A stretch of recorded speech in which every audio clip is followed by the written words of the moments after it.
Well, welcome back. To the 4 to 5. I can't get my words. Because I had you laughing. We were cracking up a little bit earlier yes, during the right. commercial break. Of course, this is the 4 to 5. What can you expect? That's what we do. Well, next week, a new movie displaying a piece of North Carolina history will air on Prime Video. Yeah, it's called Silver Dollar Road, and it's a documentary about a Carteret County family and their battles with the legal system over their ancestors' land and a wrongful imprisonment. Manning Franks has your News 2 movie review.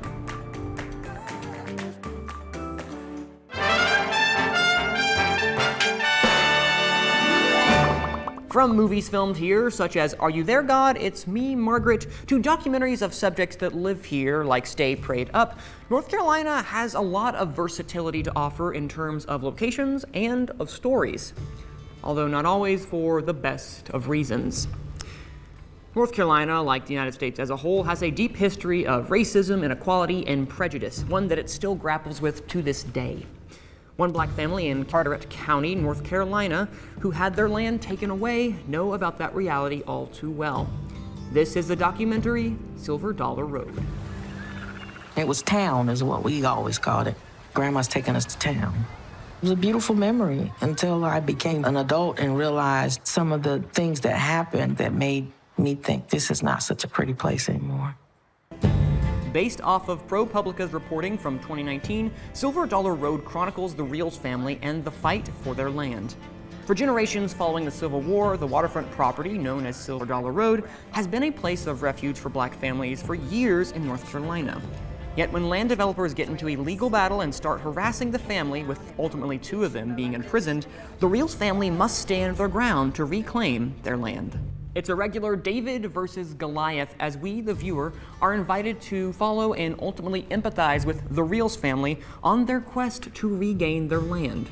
Thanks to over 90 hours of footage from the original ProPublica reporting back in 2019, director Raoul Peck methodically stitches the archival with frank interviews of the family and those involved in the litigation.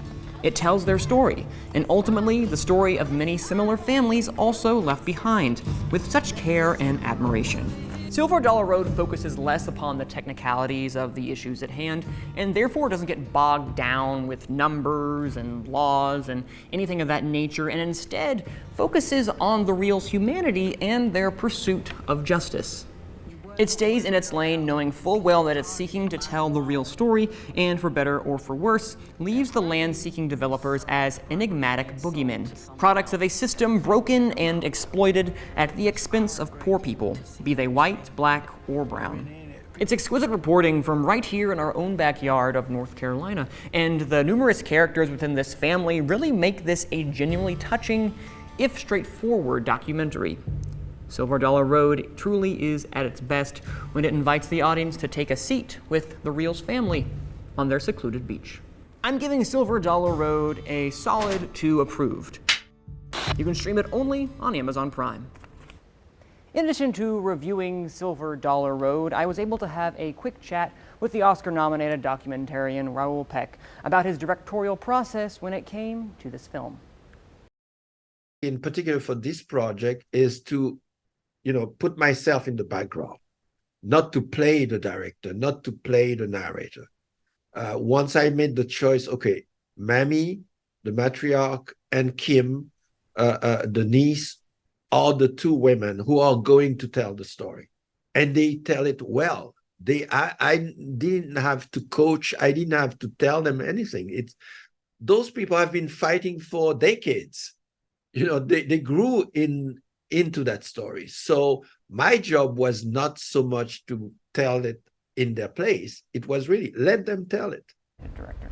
Wow, that's so. You're just saying something. You can go ahead. Oh, an Oscar-nominated director. It's a really cool thing when you're able to talk to the director and hear their vision at the end of the day, and be able to, because he came in later. He wasn't even supposed to direct. He was going to produce, but he saw the subject. He looked at the footage, and he was like, "Oh, I have to get my hands on this." That's awesome. That's great, and it sounds like I love the fact that he said I didn't have to do a whole lot because they told the story. You know? Yes, and that's what makes a good documentarian, is where you can kind of put all the pieces together, but it's not you who is driving the ship. Yes, that's right. Ooh. That's so very true. nice. So big thumbs up for you on this one, right? Big thumbs up, really good, straightforward documentary, not the best thing since sliced bread, as they say, but something that I think is still a really good, powerful documentary for people to view on Amazon Prime starting next week. Very good. Looks like I need an account.